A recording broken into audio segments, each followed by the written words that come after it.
Hi, good day. How are you all doing? I am Richard Steve Mitchell, Reverend Richard Steve Mitchell. This day I'm broadcasting Wednesday, December the 7th, 2016. I just want to give you a little bit of insight for those of you who have not or don't know the function and the operational and some of the internal happenings in the Canadian Ontario judicial system. Ontario under the Ministry of the Attorney General and the Department of Justice. Ever so often, you find that a body of the Appointment Advisory Committee appoints, under the recommendation of some other lawyers and judges, and sometimes family members, individuals to be masters. Masters are individuals who hear motions within the Ontario courts. Then you have deputy judges are also practicing lawyers who are appointed for 2 years to preside in motion courts and small claims courts while still practicing law. And then you have justice of the peace who are also appointed for a allotted number of years, maybe 5 years or so, to preside over bail hearings, traffic violations, and other provincial court matters. Then you have what you call judges who are also appointed, I believe, for a lifetime to preside over matters in the Ontario Superior Courts.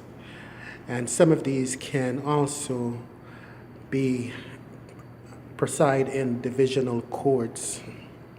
When it comes to the appeal court, those are different judges that are appointed to that particular division of court.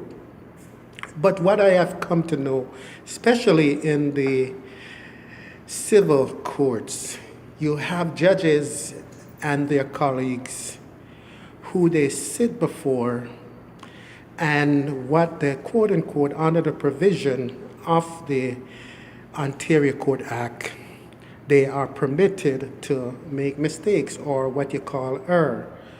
And when they make this error, they will find judgment against a person who is legitimate in his or her suit against an organization or the Crown Attorney's Office or different ministries under the government and other companies and so on. But the thing is that these individuals are humans and they are aligned and have camaraderies with business. And so what they do, they also form and own collection agencies, and they will make decisions in the favor or unfavorable to a person who is legitimate making a claim.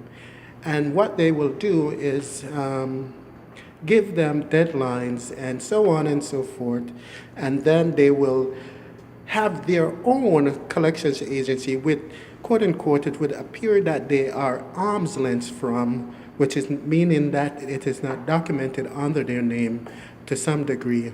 And they will pursue you for their comrades, their colleagues, and so on, to further put you in a financial crisis so that you cannot function as a citizen or a member or a visitor to the country of Canada or the province of Ontario.